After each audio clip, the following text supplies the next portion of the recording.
Hello students, welcome to my channel. ఈ సెషన్లో మనము percentage concepts, percentage growth concepts అనేవి మనకి మెన్సురేషన్ క్వశ్చన్స్లో ఏ విధంగా ఉపయోగపడతాయి అనేది కొన్ని ఎగ్జాంపుల్స్ తోటి డిస్కస్ చేద్దాం. First question, side of A square increases by 10%. By what percent its area and perimeter will increase? ఏమంటున్నాడు?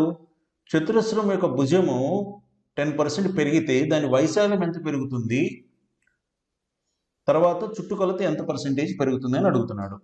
ఇప్పుడు మీరు ఈ వీడియోని కొద్దిసేపు పాజ్ చేసి మీరు ట్రై చేస్తారా? ట్రై చేసిన తర్వాత ఈ వీడియో చూస్తారా? ఓకే, దీన్ని మనం రెండు రకాలుగా డిస్కస్ చేద్దాం. ఒకటి, ఒక ఎగ్జాంపుల్. నేను మీకు ఏ కొత్త క్వశ్చన్ వచ్చినా కూడా మీకు చెప్పాను పర్సెంటేజెస్లో ఇంతకుముందు. ఒక ఎగ్జాంపుల్ తీసుకొని చేస్తే వచ్చేస్తుందని. సైడ్ భుజం ఒక 10 సెంటీమీటర్స్ అనుకుందామండి. అప్పుడు ఏరియా ఎంత అవుతుంది? ఏరియా చతురస్ర వైశాల్యం ఫార్ములా ఏంటిది? Side square S square. 10 square ఎంత? 100. నౌ పెరిమీటర్ ఎంత? పెరిమీటర్ అంటే చుట్టుకొలత ఎంత? 4s అంటే 4 × 10 40 అవుతుంది. ఇప్పుడు సైడ్ 10% పెరిగిందంట. దీన్ని 10% పెంచితే ఎంత అవుతుంది? 10% ఆఫ్ 10 ఒకటే 1 కదా. సో 10% ఆఫ్ 10 ఎంత అవుతుంది? ఒక 0 పోతుంది, 1. అండ్ ఇప్పుడు న్యూ సైడ్ ఎంత అవుతుంది? 10 + 1 11 అవుతుంది. న్యూ ఏరియా ఎంత అవుతుంది? 11 స్క్వేర్ 121 అవుతుంది. న్యూ పెరిమీటర్ ఎంత అవుతుంది? 4 × s 4 11s 44 అవుతుంది. ఇప్పుడు మీరు గమనిస్తే ఎంత పెరిగింది ఏరియా? 100 నుంచి 121కి ఎంత పెరిగింది? 21 పెరిగింది. మనం పర్సంటేజ్ గ్రోత్లో చూసాం, increase decrease always initial value అంటే ముందు వాల్యూ మీద రాయాలి. 21 on 100 అంటే 21% కదా. కావాలంటే చూడండి, 21/100 పర్సెంటేజ్ అంటే 100 ఎంత అవుతుంది? 21% వచ్చింది మన ఆన్సర్. సో ఏరియా 21% పెరుగుతుందని చెప్తున్నాం. పెరిమీటర్ చూద్దాం. 40 నుంచి 44 కంటే ఎంత పెరిగింది? 4 పెరిగింది. ఎక్కడి నుంచి? 40 నుంచి. సో 4/40 × 100 ఏమవుతుంది? 100 ఎందుకు? పర్సెంటేజ్ కనుక్కుంటాం కాబట్టి 4 గెట్స్ క్యాన్సిల్, 10% అవుతుంది. అవునా? ఇది ఎగ్జాంపుల్ తీసుకొని. ఇప్పుడు దీనికి షార్ట్ కట్ ఏమిటి చూడండి. మనకి పర్సంటేజ్ గ్రోత్లో చెప్పుకున్నాము, 10% తక్కువ అంటే 90% అంటాము, 10% ఎక్కువ అంటే 110% అంటాము. ఇప్పుడు సైడ్ ఇక్కడ 10% పెరిగింది కాబట్టి న్యూ సైడ్ అనేది 110% ఆఫ్ ద ఓల్డ్ సైడ్ ఉంటుంది. 110% అంటే 11/10 కానీ 1.1 times of the old side ఉంటుంది. పాత సైడ్కి 1.1 టైమ్స్ ఉంటుంది, అంతే కదండి. ఈ 11 అనేది 10కి 1.1 టైమ్స్ కదా. అవునా? అవును. ఇప్పుడు ఏరియా ఎంత పెరుగుతుంది అంటే సింపుల్ అండి. మీకు ఏరియా ఫార్ములాలో ఈ ఎస్ యొక్క పవర్ ఎంత ఉంది, ఘాతం ఎంత ఉంది, మనకి కోఎఫిషియంట్ అవసరం లేదు. పవర్ ఎంత ఉంది? 2 ఉంది కదా, 2 ఉంది కదా. ఇప్పుడు మీరు ఈ 1.1ని స్క్వేర్ చేయండి, ఎంత అవుతుంది? 1.21 అవుతుంది. 1.21 అంటే అర్థము ఎంత పర్సెంటేజ్ అని? 121% అని. ఎందుకు? 121/100 అయితే 1.21 అవుతుంది కదా.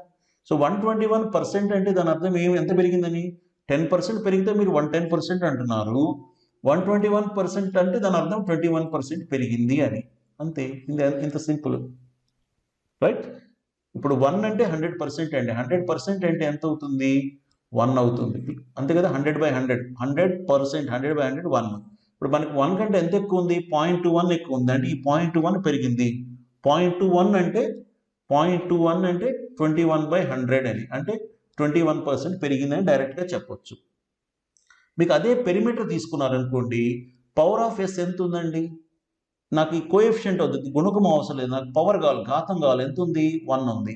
1 ఉంది కాబట్టి మనం పెరిమీటర్ ఎంత పెరుగుతుంది అంటే మనం ఏమంటామంటే 1.1 హోల్ పవర్ 1 అంటాం. పవర్ 1 ఎందుకు? ఇక్కడ ఎస్కి 1 ఉంది కాబట్టి ఎంత అవుతుందండి? 1.1 హోల్ పవర్ 1 1.1 అవుతుంది. అంటే పెరిమీటర్ అనేది 1.1 times of the old perimeter అవుతుంది. 1.1 అంటే అర్థం ఏంటండి? ఎంత పెరిగింది 1 కంటే? 0.1 పెరిగింది. 0.1 అంటే ఎంత పర్సెంట్? 10%ఏ కదా. 10/100 0.1 కదా. మనకు ఆన్సర్ 10% వచ్చిందా లేదా? అవును, రైట్. సో ఇంకొక అబ్జర్వేషన్ మీరు గమనిస్తే, ఈ పవర్ 1 ఉంటే మన ఆన్సర్ ఇక్కడ ఎంత ఉందో ఇక్కడ కూడా అంతే ఉంటుందండి. అంతే ఉంది కదా. ఎందుకు? పవర్ 1 ఉంది కాబట్టి, రైట్. ఇది ఒక టైప్ ఆఫ్ క్వశ్చన్. మనం ఇంకొక టైప్ క్వశ్చన్ చూద్దాం. ఓకేనండి. పెరిమీటర్ ఎంత పెరుగుతుంది? 10%. ఏరియా ఎంత పెరుగుతుంది? 21%. నెక్స్ట్ క్వశ్చన్ చూద్దాం. Length of a rectangle increases by 10%, breadth increases by 20%. By what percent the area will increase? ఒక దీర్ఘ చతురస్రంలో లెంగ్త్ 10% పెరిగింది, బ్రెడ్త్ 20% పెరిగింది, అవునా? ఓకే, ఇప్పుడు ఏరియా ఎంత పెరుగుతుంది అన్నారు. దీన్ని మనము మీరు అనుకున్నట్లు ఒక ఎగ్జాంపుల్ తోటి చెప్పవచ్చు. లెంగ్త్ ఎంత అనుకుంటే 100 అనుకుందామండి, బ్రెడ్త్ 50 అనుకుందాం. ఏరియా ఎంత అవుతుంది? ఏరియా తెలుసు కదా, ఎల్బి 100 × 50 5000 అవుతుంది. ఇప్పుడు లెంగ్త్ ఎంత పెరిగింది? 10% పెరిగింది. 100లో 10% అంటే 10 కదా. సో అప్పుడు న్యూ లెంగ్త్ ఎంత అవుతుంది? ఇప్పుడు న్యూ ఇది అడుగుతున్నాను, ఎంత అవుతుంది? 10 పెరిగింది కాబట్టి 110 అంటాం. బ్రెడ్త్ ఎంత పెరిగింది? 20% పెరిగింది. 20% ఆఫ్ 50 ఎంత అండి? మీకు ఫ్రాక్షన్ వాల్యూస్ బాగా రావాలి. 20% అంటే 1/5. 1/5 ఆఫ్ 50 ఎంత? 10. 50 + 10 ఎంత అవుతుంది? న్యూ బ్రెడ్త్ 60 అవుతుంది. అప్పుడు న్యూ ఏరియా ఎంత అయిందండి? లెంగ్త్ ఇంటూ బ్రెడ్త్ 110 × 60 6600 అయింది. ఇప్పుడు ఎంత పెరిగింది ఏరియా? 5000 × 6600 అంటే 1600 పెరిగింది. నాకు పర్సెంటేజ్ కావాలి అంటే ఏం చేయాలి? పర్సెంటేజ్ అంటే ఆల్వేస్ ఇనిషియల్ వాల్యూతో కంపేర్ చేయాలి. 1600/5000 పర్సెంటేజ్ అంటే 100. చూడండి, 2 zeros 2 zeros, ఇంకొక 0 పోతుంది, 532% అయింది. ఇది ఒక విధంగా ఎగ్జాంపుల్ తీసుకొని చేస్తాం. మీకు డైరెక్ట్గా చెప్పాను కదండి ఇందాక, ఇప్పుడు లెంగ్త్ 10% పెరిగితే న్యూ లెంగ్త్ ఎంత అవుతుంది? 1.1 టైం అవుతుంది. ఎందుకు? 110% కాబట్టి 110/100 అంటే 1.1 అవుతుంది. బ్రెడ్త్ 20% పెరిగితే ఏమంటాము? 120% ఆర్ 1.2 టైమ్స్ అంటాం. ఇప్పుడు ఏరియా ఏంటిదండి? లెంగ్త్ ఇంటూ బ్రెడ్త్ కదా. ఈ రెండింటిని మల్టిప్లై చేయండి, ఏమవుతుంది? 1.1 × 1.2 1.32 అంటాం. ఇది మనకి ప్రోడక్ట్ అయితే చేయొచ్చు, ఎడిషన్ అయితే చేయకూడదు. దీని గురించి ఎడిషన్ గురించి నేను తర్వాత ఇంకొక ఎగ్జాంపుల్ డిస్కస్ చేస్తాను. ఇలాంటి షార్ట్ కట్ అనేది ఎక్కడైతే మన రిజల్ట్ అనేది ప్రోడక్ట్ ఉంటుందో అక్కడ ఇలాంటి షార్ట్ కట్ అప్లై చేయొచ్చు. మళ్ళీ చెప్తున్నాను, ఎడిషన్ ఉంటే చేయకూడదు. ఎందుకు చేయకూడదు అనేది నేను ఒక ఎగ్జాంపుల్ తర్వాత చెప్తాను. 1.32 అంటే 1 అంటే 100% అని చెప్పుకున్నాం. ఎంత ఎక్కువ ఉంది 1 కంటే? 0.32 అంటే 32% కదా. 32/100 is 0.32 కదండి. So my answer is 32% is the increase. ఇక్కడ కూడా అంతే వచ్చింది కదా. ఇంకొకటి మీకు మనకి ఇలాంటి క్వశ్చనే మనం ఇంతకుముందు వీడియోలో డిస్కస్ చేసాం. అంటే మనము పెట్రోల్ ప్రైస్ పెరిగితే క్వాంటిటీ తగ్గింది, ఎక్స్పెండిచర్ ఏమైంది అని చెప్పుకున్నాం. మీరు ఒక ఎగ్జాంపుల్ చెప్పుకున్నాం, రైట్? ఏం చెప్పుకున్నాం అక్కడ? ఎక్స్పెండిచర్ అనేది ప్రైస్ ఇంటూ క్వాంటిటీ కాబట్టి రిజల్ట్ అనేది ప్రోడక్ట్ ఉన్నప్పుడు మనము సక్సెసివ్ గ్రోత్ ఫార్ములా ఉపయోగించవచ్చు అని చెప్పుకున్నాం, అవునా? సక్సెసివ్ గ్రోత్ ఫార్ములా ఉపయోగించవచ్చు అని చెప్పుకున్నాం, రైట్? ఆ సక్సెసివ్ గ్రోత్ ఫార్ములా తీసుకుంటే ఏంటి successive growth formula? x + y + xy/100. ఎప్పుడు తీసుకుంటాము? 2 వరుస గ్రోత్లు అయినా తీసుకుంటాము, రిజల్ట్ అనేది ప్రోడక్ట్ అయినా తీసుకుంటాము. ఇప్పుడు ఇక్కడ ఏరియా అనేది లెంగ్త్ ఇంటూ బ్రెడ్త్ ప్రోడక్టే కదా. సో ఈ ఏరియా ఎంత పెరిగిందంటే ఈ రిజల్ట్ గ్రోత్ అనేది ప్రోడక్ట్ ఆఫ్ దీస్ 2 నంబర్స్ కాబట్టి మనం ఈ ఫార్ములా ఉపయోగిస్తే ఏమవుతుంది చూడండి. 10 + 20 + 10 × 20/100 ఎంత అయిందండి? చూడండి, 2 zeros పోతుంది. 10 + 20 30 + 2 32% అయింది. ఇది మనకి థర్డ్ అప్రోచ్. ఓకే, మనకి ఇప్పుడు 3 అప్రోచెస్ డిస్కస్ చేసాం. ఫస్ట్ వన్ ఏమో ఎగ్జాంపుల్, సెకండ్ వన్ ఏమో లాజిక్, థర్డ్ వన్ అనేదేమో ఫార్ములా అన్నమాట, రైట్? ఓకే, నెక్స్ట్ చూద్దాము ఇంకొక ఎగ్జాంపుల్. ఇది సింపుల్ అండి. Radius of circle doubles by what percent area will increase by what percent circumference will increase అంటున్నాడు. Suppose if radius r అయింది అనుకోండి, area ఎంత? ఏరియా ఆఫ్ సర్కిల్ తెలుసు కదా, వృత్త వైశాల్యం πr². సర్కంఫరెన్స్ చుట్టుకొలత ఎంత అండి? సర్కంఫరెన్స్ ఎంత అవుతుంది? 2πr అవుతుంది. చుట్టుకొలత ఎంత? వృత్తం చుట్టుకొలత 2πr అవుతుంది. ఇప్పుడు ఇది రేడియస్ డబల్ అయిందంట, అంటే ఏమైంది? 2r అయింది. ఇప్పుడు ఏరియా ఏమవుతుందండి? π × 2r². 2r² ఎంత అవుతుంది? 4r² × π 4πr² అయింది. చుట్టుకొలత ఎంత అవుతుంది? సర్కంఫరెన్స్ 2π × r ప్లేస్లో ఎంత రాయాలి మనము? 2r రాయాలి. ఎందుకు? డబల్ అయింది కాబట్టి. ఎంత అవుతుంది? 4πr అయింది. ఇప్పుడు ఇక్కడ ఎంత ఇంక్రీజ్ అయింది ఏరియా అంటే మీరు చూడండి, πr² has become 4πr². మీకు పర్సెంటేజ్ గ్రోత్లో చెప్పుకున్నాము, ఒక నంబర్ డబల్ అయితే ఎంత పర్సెంటేజ్ గ్రోత్? 100% అని చెప్పి. చూడండి, 2πr to 4πr ఎంత అయింది? డబల్ అయింది. డబల్ అయిందంటే ఎంత పర్సెంటేజ్ అండి? 100% ఇంక్రీజ్ అయినట్లు. అదే ట్రిబుల్ అయితే 200%. మీరు ప్రీవియస్ వీడియో చూడండి, పర్సెంటేజ్ ఇంక్రీజ్ వీడియో, మీకు తెలుస్తుంది. మనం ఈ పాయింట్ డిస్కస్ చేసాం. డబల్ అయితే 100%, ట్రిబుల్ అయితే 200%, 4 టైమ్స్ అయితే 300%, 5 టైమ్స్ అయితే 400%, ఇట్లా మనం డిస్కస్ చేసాం అవునా. ఆ కాన్సెప్ట్ అప్లై చేస్తే ఇక్కడ 4 టైమ్స్ అయింది కాబట్టి 300% అవుతుంది, ఇక్కడ డబుల్ అయింది కాబట్టి 100% అవుతుంది అంతే. మళ్ళీ మీరు దీన్ని percentage increase 4πr² minus πr², new value minus initial value by initial value into 100 ఇట్లా రాసి 300% అని చెప్పాల్సిన అవసరం లేదు, రైట్. ఓకే, సో ఇది అవసరం లేదండి, time waste, right. Let's go to the next one. ఇది మనకి స్క్వేర్ గురించి డిస్కస్ చేసాం కదా, అలాంటి క్వశ్చన్ ఇది కూడా. Side of a cube increases by 10% అంట, వాల్యూమ్ ఎంత ఇంక్రీజ్ అవుతుంది అన్నాడు. మీకు వాల్యూమ్ ఆఫ్ క్యూబ్ ఫార్ములా ఏంది ఫస్ట్ మీకు తెలుసా? సైడ్ క్యూబ్, ఘనము యొక్క వాల్యూమ్ ఎంత, ఘన పరిమాణం ఎంత అవుతుంది? s³ అవుతుంది. ఇప్పుడు మనకి సైడ్ ఎంత పెరిగింది? 10% పెరిగిందంటే న్యూ సైడ్ ఏమవుతుంది? 110% ఆర్ 1.1 టైమ్స్ అవుతుంది. ఇక్కడ పవర్ ఎంత ఉందండి? s కి 3 ఉంది కాబట్టి మనం ఏం చెప్పాను షార్ట్ కట్ 1.1 హోల్ క్యూబ్ అనుకుంటాం. ఎంత అవుతుంది? 1.331 అయింది. 1.331 అంటే ఎంత పెరిగిందండి? ఎంత ఇంక్రీజ్ అయింది? 1 కంటే ఎక్కువ ఉండదు, ఇంక్రీజ్ అయినట్లు. ఎంత? 0.331. 0.331 అంటే ఎంత పర్సెంటేజ్? 33.1%. మీరు ఈ డెసిమల్ని పర్సెంటేజ్లోకి మార్చాలంటే దీన్ని 2 పాయింట్స్ ఇక్కడికి తీసుకెళ్ళండి, 33.1% అవుతుంది. మీరు కావాలంటే చూడండి, 33.1/100 వేస్తే మళ్ళీ డెసిమల్ 2 పాయింట్స్ ఇటు వస్తుంది కదా. అవును, ఇది డైరెక్ట్ షార్ట్ కట్. మీకు డౌట్ ఉంటే ఒక ఎస్కి ఒక వాల్యూ తీసుకొని మనం స్క్వేర్లో ఎట్లయితే చేసామో ఫస్ట్ క్వశ్చన్లో, అట్లా ఎగ్జాంపుల్ తోటి కూడా మీరు చేయొచ్చు, రైట్. ఇంకో క్వశ్చన్ చూద్దాం. Cylinder, what is the volume of cylinder అండి? First of all volume of cylinder formula πr²h, right. Cylinder యొక్క ఘన పరిమాణం అనేది మనకి πr²h. ఇక్కడ ఏమంటున్నాడు? In a cylinder by what percent the volume, ఘన పరిమాణం ఇంక్రీజ్ అవుతుంది ఎప్పుడు? If the radius increases by 20% అంట, అండ్ హైట్ సేమ్ ఉంది. ఇప్పుడు ఒకటి 20% ఇంక్రీజ్ అయితే ఏం రాస్తామండి? 120% అంటాము. 120/100 అంటే 1.2 టైమ్స్ అంటామని చెప్పాను. పర్సెంటేజ్, డెసిమల్, ఫ్రాక్షన్ అన్నీ వచ్చి ఉండాలి మీకు. 1.2 టైమ్స్ అంటాం. ఇక్కడ మనకి ఏది? ఆర్ ఇంక్రీజ్ అయింది. ఇక్కడ పవర్ ఆఫ్ ఆర్ ఎంత ఉందండి? ఈ ఫార్ములాలో 2 ఉంది కాబట్టి మనము డైరెక్ట్గా షార్ట్ కట్ చెప్పేస్తున్నాను. 1.2² ఎంత అవుతుంది? 1.44 అవుతుంది. 1.44 అంటే ఎంత ఇంక్రీజ్ అయింది? ఇక్కడ మనకి ఎంత ఇంక్రీజ్ అయిందండి? 0.44 ఇంక్రీజ్ అయింది. అంటే ఎంత పర్సెంటేజ్ ఇంక్రీజ్ అయినట్లు? 44% ఇంక్రీజ్ అయినట్లు. ఇది షార్ట్ కట్. ఇప్పుడు హైట్ తీసుకున్నారనుకోండి, హైట్ కూడా 20% పెరిగింది, అంటే 120% కానీ 1.2 టైమ్స్ కానీ అవుతుంది. ఇక్కడ కానీ రేడియస్ సేమ్ ఉందంట, రేడియస్ మారలేదు, హైట్ ఒక్కటే మారుతుంది. కానీ హైట్ పవర్ ఎంత ఉంది? ఇక్కడ 1 ఉంది.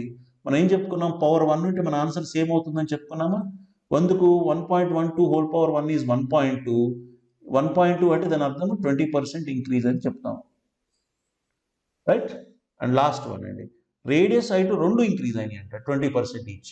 Both radius and height increase. ఇప్పుడు మనకి సేమ్ సింపుల్, రేడియస్ 20% ఇంక్రీజ్ అయితే న్యూ రేడియస్ 1.2 టైమ్స్ ఉంటుంది. కానీ పవర్ ఎంత ఉంది? ఆర్కి 2 ఉంది, 1.2². హైట్ ఎంత ఉంది? 1.2 ఉంది, హోల్ పవర్ 1 ఉంది. సో మీరు ఏం చేస్తారు? 1.2 హోల్ క్యూబ్ అయింది. 12³ ఎంత అండి? 1.728. 1.728 అంటే ఎంత గ్రోత్ వచ్చింది? 0.728.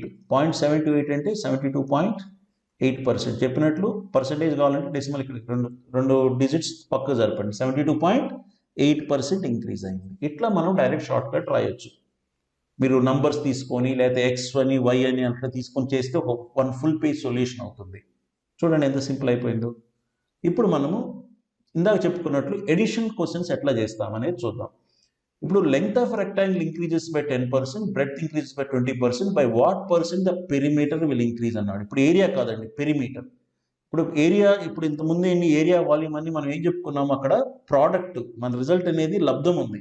ఎల్ ఇంటూ బి అని, సైడ్ స్క్వేర్ ఎస్ ఇంటూ ఎస్² అని, పై ఇంటూ r²h అని, r² h అని, వాల్యూమ్ ఆఫ్ క్యూబ్ s³ అంటే s ఇంటూ ఎస్ అని, ఇట్లా అన్ని మనకి ప్రోడక్ట్ ఉండే కాబట్టి మనం చెప్పుకున్న షార్ట్ కట్ అప్లై అవుతుంది. కానీ ఇక్కడ మనకి పెరిమీటర్ కావాలి. రెక్టాంగిల్ పెరిమీటర్ ఫార్ములా ఏంటిదండి? 2 ఇంటూ ఎల్ ప్లస్ బి.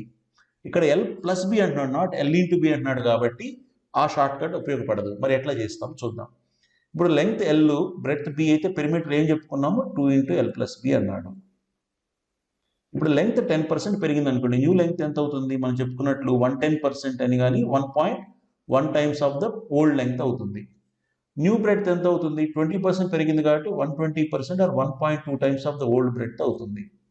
ఇప్పుడు న్యూ పెరిమీటర్ ఎంత అవుతుందంటే 2 ఇంటూ 1.1L ప్లస్ 1.2B అంటే మనం ఇక్కడ డిఫరెన్స్ ఎగ్జాక్ట్ కనుక్కోలేము. ఇదేమో 1.1 టైమ్ ఉంది, ఇది 1.2 టైమ్స్ ఉంది. సో పెరిమీటర్ ఎంత పెరుగుతుంది అంటే మనకి ఎల్ అండ్ బి వాల్యూస్ తెలియకపోతే మనం ఆన్సర్ చేయలేము. ఎల్ వాల్యూ బి వాల్యూ తెలిస్తే చెప్పగలం, కానీ ఎల్ వాల్యూ బి వాల్యూ తెలియకుండా మనం చెప్పలేము అనమాట. హెన్స్ మనకు ఆన్సర్ ఏమవుతుందంటే ఇది కెనాట్ బి డిటర్మైన్డ్, అంటే ఆన్సర్ చెప్పలేము. ఇది ఒక పార్ట్. అయితే ఎగ్జాక్ట్గా ఎంత అనేది చెప్పలేం, కానీ ఏ రేంజ్లో ఉందో చెప్పగలం. ఎట్లా చెప్పగలం చూడండి. ఫస్ట్ ఆఫ్ ఆల్ రెక్టాంగిల్ అంటే మనకు రెండు పాసిబిలిటీస్ ఉంటుందండి. రెక్టాంగిల్లో లార్జర్ సైడ్ ఏమో లెంగ్త్ అంటాము, షార్టర్ సైడ్ బ్రెడ్త్ అంటాము. ఇది ట్రెడిషన్. పెద్దగా ఉన్న భుజాన్ని ఏమో లెంగ్త్ అంటాము, చిన్నదాన్ని బ్రెడ్త్ అంటాము. ఇప్పుడు మీరు లెంగ్త్ బ్రెడ్త్ ఈక్వల్ ఉంటే దాన్ని స్క్వేర్ అంటాం. ఇప్పుడు మీరు గమనించండి, ఇది స్క్వేర్ కూడా ఒక రెక్టాంగిలే. ఎందుకు? రెక్టాంగిల్లో 4 రైట్ యాంగిల్స్ ఉంటాయి, స్క్వేర్లో కూడా 4 రైట్ యాంగిల్స్ ఉంటాయి. కాకపోతే స్క్వేర్ అనేది ఏమిటి? ఈ లెంగ్త్ బ్రెడ్త్ అనేవి ఈక్వల్గా ఉంటాయి, అందుకనే ఎస్ అంటే ఎస్ అంటున్నాం, ఈక్వల్గా ఉంటాయి అని చెప్పడానికి. ఓకేనండి. ఇప్పుడు ఇక్కడ మనకి ఏమైంది? లెంగ్త్ 10% పెరిగింది, బ్రెడ్త్ 20% పెరిగింది. ఇప్పుడు రెండు కేసులు ఉన్నాయండి. ఒకటి లెంగ్త్ అండ్ బ్రెడ్త్ ఈక్వల్ అయినాయి అనుకోండి. ఇక్కడ అప్పుడు ఏమైందంటే అండి ఎల్ ప్లస్ బి కదా, ఇది 10% పెరిగింది, ఇది 20% పెరిగింది కాబట్టి ఎల్ ప్లస్ బి ఎంత ఇప్పుడు పెరిమీటర్ ఎంత పెరుగుతుంది అంటే 10 + 20/2 ఎగ్జాక్ట్గా 15% పెరుగుతుంది. ఎప్పుడు చెప్పగలం ఇది? ఇక్కడ స్క్వేర్ అయితే, లెంగ్త్ బ్రెడ్త్ ఈక్వల్ అయితే చెప్పగలము. కానీ ఇప్పుడు లెంగ్త్ అనేది గ్రేటర్ దాన్ బ్రెడ్త్ అయిందనుకోండి, ఇట్లా ఉందనుకోండి, అప్పుడు ఏమవుతుంది ఆన్సర్ అంటే ఇప్పుడు పెద్దది లెంగ్త్, చిన్నది బ్రెడ్త్. పెద్దదేమో 10% పెరిగింది, చిన్నది 20% పెరిగింది. అంటే ఎక్కువ ఉన్న వాల్యూ తక్కువ పర్సెంట్ పెరుగుతుంది కాబట్టి మన ఆన్సర్ 15% ఉండదు. ఎంత ఉంటుందంటే ఫస్ట్ ఆఫ్ ఆల్ ఒకటి 10%, ఇంకోటి 20% పెరిగితే మన ఆన్సర్ 10కి 20కి మధ్యలో ఉండాలి. 10కి 20కి మధ్యలో ఉండాలంటే ఇప్పుడు 15 కంటే ఎక్కువ ఉంటుందా తక్కువ ఉంటుందా అనేది క్వశ్చన్ అనమాట. రెండు ఈక్వల్ అయితేనేమో 15 ఉంటుంది, రెండు ఈక్వల్ కాదు కదా, లెంగ్త్ ఎక్కువ ఉంది కానీ పర్సెంటేజ్ గ్రోత్ ఆఫ్ లెంగ్త్ ఏమో తక్కువ ఉంది. అప్పుడు ఏమవుతుందంటే మన ఆన్సరు ఈ 10కి 15కి మధ్యలో ఉంటుంది. 10కి 15కి మధ్యలో ఉంటుంది. అదే ఇంకొక ఎగ్జాంపుల్ చెప్తానండి. అదే సపోజ్ నేను లెంగ్త్ 20% పెరిగింది, బ్రెడ్త్ 10% పెరిగింది అనుకోండి, ఈక్వల్ ఉంటే 10 + 20 15 అంటాం, అదేం ప్రాబ్లం లేదు. ఇప్పుడు లెంగ్త్ గ్రేటర్ దాన్ బ్రెడ్త్ అయితే ఏమవుతుంది? ఇది లెంగ్త్ పెద్దది, పెద్ద వాల్యూ ఎక్కువ పర్సెంట్ పెరిగింది, చిన్న వాల్యూ తక్కువ పర్సెంట్ పెరిగింది. కాబట్టి అప్పుడు ఏమవుతుందంటే మన ఆన్సరు 15 కంటే ఎక్కువ ఉంటుంది. కానీ అప్పుడు దేనికి మధ్యలో ఉంటుంది? 15%కి 20%కి మధ్యలో ఉంటుందని చెప్పొచ్చు అనమాట. ఒక్కసారి ఏమి ఇస్తాడంటే ఎగ్జాక్ట్ కనుకుండా ఏ వాల్యూ పాసిబుల్ కావచ్చు అంటాడు. ఏ వాల్యూ పాసిబుల్ కావచ్చు అంటే 10కి 15. ఈ కేసు అయితేనేమో 10కి 15 మధ్యలో ఉంటుంది. అదే లెంగ్త్ ఎక్కువ పెరిగితేనేమో 15కి 20కి మధ్యలో ఉండొచ్చు. రెండు ఈక్వల్ అంటే 15 కావచ్చు. అప్పుడు ఈ కేసు అయితే మన ఆన్సర్ ఏం చెప్తాము? What is the growth in the perimeter అంటే it will be more than 10% but less than or equal to 15%. Here it will be more than 15% or equal to 15%, but definitely less than 20% అని చెప్తాం. ఇది ఎప్పుడు edition వచ్చినప్పుడు మీరు గమనించాల్సిన విషయం అనమాట. ఇది స్టాండర్డ్ వెరీ గుడ్ క్వశ్చన్స్. మనకి ఎక్కువ డిఫికల్ట్ క్వశ్చన్స్, అడ్వాన్స్డ్ క్వశ్చన్స్లో ఇలాంటి క్వశ్చన్స్ వస్తాయి అనమాట. రైట్ అండి. ఇది మనకి పర్సంటేజ్ కాన్సెప్ట్స్, మెన్సురేషన్, మన ఏరియా, పెరిమీటర్, వాల్యూమ్స్కి రెండు కలిపి ఇచ్చేటువంటి క్వశ్చన్స్ అనమాట. ఇంకొక నెక్స్ట్ వీడియోలో ఇంకొక కొత్త కాన్సెప్ట్ తోటి మనము మళ్ళీ కలుద్దాము. Thank you.